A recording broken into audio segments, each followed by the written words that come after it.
The manifestations of climate change and the impact it's having on the world, thus the need for a sense of urgency, the likes of, Greta Thunberg. She seems to be about the most mature person on that side of the apocalypse. So just to give you a little smattering of what's happening. Drive this point home, make it real. Climate change is hitting vulnerable Indonesian trans sex workers. Trans sex workers in Indonesia, 93% of those individuals saw decreased income during the rainy season. Well, and you got to reinvent yourself. Right, the extended rainy season is really, putting Indonesian trans workers behind the eight ball there. In Kenya, they're having to redistribute camels. If there was no climate change, we would not even bother to buy these camels, said the governor of a region in Kenya. The government there is redistributing camels to residents based on need, from those who have camels to those who need camels. They're in the midst of a drought there in Kenya. Is that new? And so cows are dying because of the drought, but camels can survive the drought. So Kenya is buying camels from their northern neighbors in Somalia and giving them to people whose cows have died. And camels are better for the climate anyway because less methane. Oh, so they produce less gas, right? Yes. Yeah, this is not the Babylon Bee. This is like actual. I think I'm going to get me a pet camel. Well, I mean, there's a lot to pour through here, and we need to provide these substantive examples of what's happening because we're on the clock. I know you thought we were like on a 2030 clock. No. Simon Style, the executive secretary of the United Nations Framework Convention on Climate Change, I'm sure you're familiar with it, said the next 2 years are essential in saving our planet. 2 years now.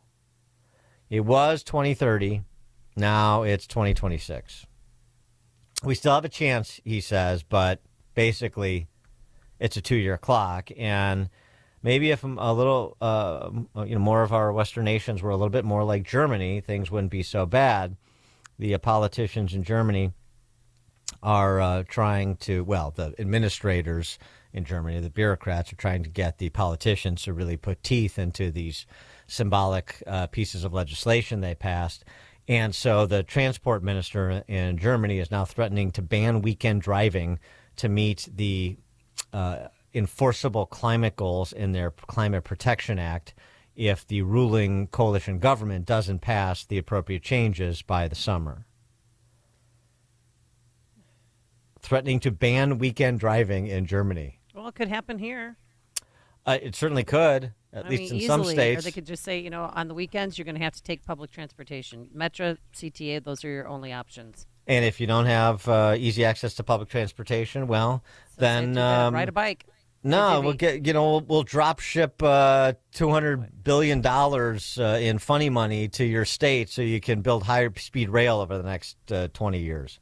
Sure. No, this is all coming together nicely, I think.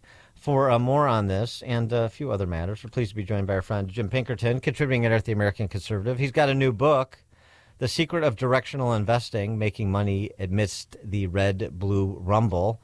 We'll talk about that. That's available next month, but I'm sure you can pre-order it now at all the usual places. The Secret of Directional Investing. Jim Pinkerton, thanks for joining us. Appreciate it. Thanks for having me.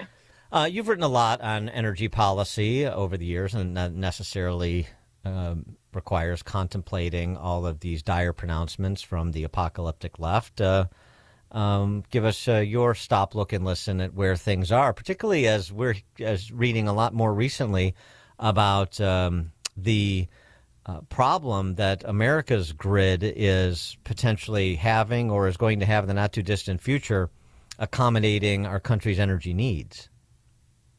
Well, obviously, because the world needs energy, energy consumption rises steadily, and as the Germans discovered, you can't run an industrial economy with windmills and solar. And so the Germans are kind of standing as sort of a bad example of what not to do. And I certainly admit it's possible, we'll end up imitating them, which would be, pretty calamitous.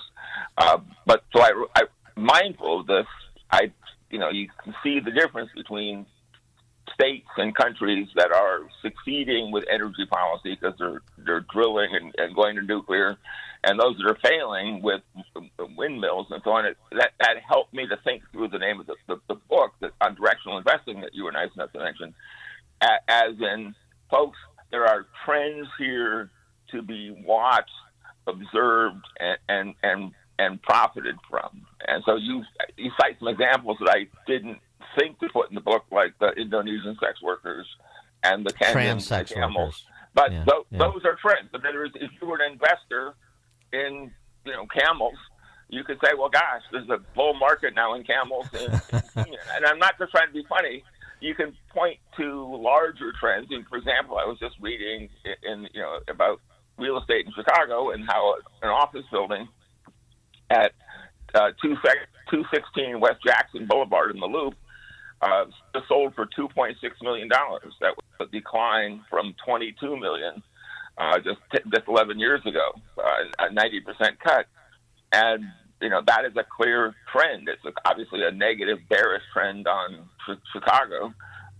And so then one can contemplate as a trend watcher, what are the prospects for Chicago real estate going forward?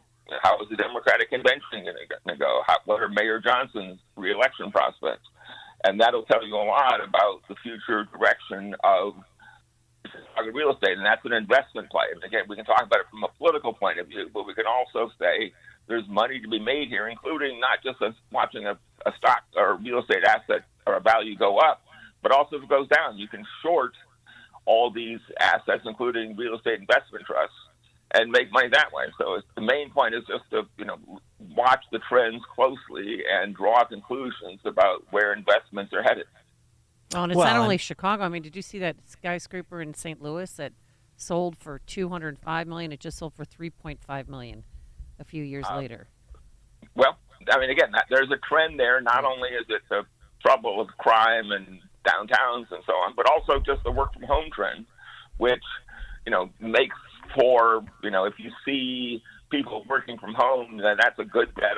Just as an investor, you can say, well, that's good news for bicycles and good news for the local Starbucks, good news for Wi-Fi providers and VPN makers and so on. So again, a lot of is a homage to Peter Lynch, who baby boomers will remember was a big investor in the 80s and 90s and wrote a series of books with titles like One Up on Wall Street. And he just made the emphasis on observe what people are doing, and if it seems like that's something they like to do, it's probably a good investment. So, I mean, what is that? So, what are trends that you see that may be below the fold? The obvious ones are the Magnificent Seven, social media and tech stocks, and the commercial, the coming crash in commercial real estate. Has been long predicted. I mean, are there other trends? What about industrial policy? The rent seekers. So one trend is we're just printing and spending all kinds of money on solar and wind and other green energy projects. So. But you would say it would take a long position on those, but if they don't really have the prospect of bearing much return other than government propping them up, then maybe not so much. Well, that's exactly the calculation to make. I mean, Mark Mills at the Manhattan Institute calculated recently that we spent more money on green energy adjusted for inflation than we did in World War II. And so there's a reason why Al Gore is so fat and happy, because all the government has allocated $5 trillion to help his investments and so on. So of course he's rich. And so if you can calculate, again, this is thinking about this in terms of just investment portfolio. If you think the green energy subsidies will continue forever, then they're probably a good investment. You may not approve of that politically, but investment-wise, the trend is your friend. Now, it's also possible that there's been a sort of a crack up on green energy. Tesla stock is way down. The popularity of electric vehicles is way down. It's also possible that these huge subsidies to green energy will stop. In which case, you need to get out of those investments. And another trend along the same lines is just the split between red-blue. And anybody who invested in Disney is sad because the stock is down 40% in the last 3 years. You can make the same point about AB and Bud Light and Planet Fitness and other companies. And so you can see that. And also, I would say BlackRock. BlackRock has taken a huge hit on wokeness and DEI, and so I would say not only is BlackRock probably a stock or an asset to stay away from, but inevitably, if BlackRock becomes Blue Rock as just kind of a Democratic operation, there will be a Red Rock. You've already seen, Ken Griffin left Chicago to go to Florida. You can see a new kind of Wall Street emerging in Florida or perhaps Texas, states with zero income tax. And so, just the main point is to observe. Look, Illinois is sort of doubling down on transgenderism. If you think that's a good investment, in terms of hospitals and medical treatment and so on, then get into that. It might not be as good as camels and sex workers, but it could be something. What about making a bet on somebody who's engaged in a turnaround attempt like Milei in Argentina? Well, that's a good example. I mean, he's an amazing, interesting figure, and again, if you read the news and follow it, you can invest in the real and a million other ways to invest in Argentina. And conversely, you can see what's going on in Brazil, the next country over. If they eliminate Twitter and X, Twitter itself is not that big a deal for an economy, but the signal sent to investors is not unlike what's happened to China. The Chinese communists started cracking down on tech, and all of a sudden, the stock market in China has plummeted. The U.S. stock market is now worth 10 times what it is in China, just for all of the economic energy and employment and manufacturing of China.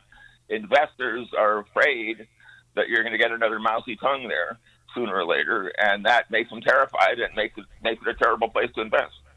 So I saw in your book that you've got some blurbs from some impressive people like Joe Lonsdale, who's a founder of Palantir. So have you, maybe you did that with Palantir, you were ahead of the learning curve, but have you done this yourself in terms of this is the way that you think about where you make bets? And is there any example? If so, is there an example of that you could share? A great example is Exxon. Exxon has been a great stock. In the middle of all this green energy stuff, Exxon has just kept drilling and drilling and drilling. And they've invested some money in green projects, and they've also invested a lot in carbon capture, which I think is sort of a sleeper issue. I was just at a conference yesterday here in Washington, and Zaid Ali, the head of the green energy thing at the office at the White House, at the Biden White House, was saying, they asked him, what's the big sort of moonshot for climate change to come? And he said carbon capture. And so, there's a lot of companies, including Lanza Tech in Skokie, that is very involved in using microbes to capture carbon. Again, we can have an argument about whether climate change is real and so on and so on. But if governments around the world, from Illinois to the United States to the United Nations are spending trillions on climate change, then some smart person is going to say, listen, it's a lot easier if you're worried about CO2 in the atmosphere, just take it out.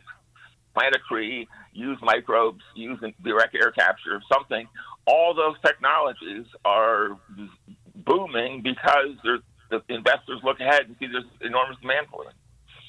He is Jim Pinkerton, contributing editor at the American Conservative. His new book, The Secret of Directional Investing, Making Money Amidst the Red-Blue Rumble, Jim, thanks for joining us. Appreciate it. Good luck with the book. Thank you. And he joined us on our turnkey.pro answer line. Listen to Dan and Amy on your smartphone. Download the AM 560 mobile app today at 560theanswer.com/mobile. This is Albert Mohler for townhall.com. The Middle East has long been one of the most volatile places on planet Earth. I mentioned it, of course, because of Iran's recent attack on Israel. Now, the good news is this: the massive attack on Israel was largely ineffectual. But the fact remains, this was a direct attack upon Israel by the Islamic Republic of Iran.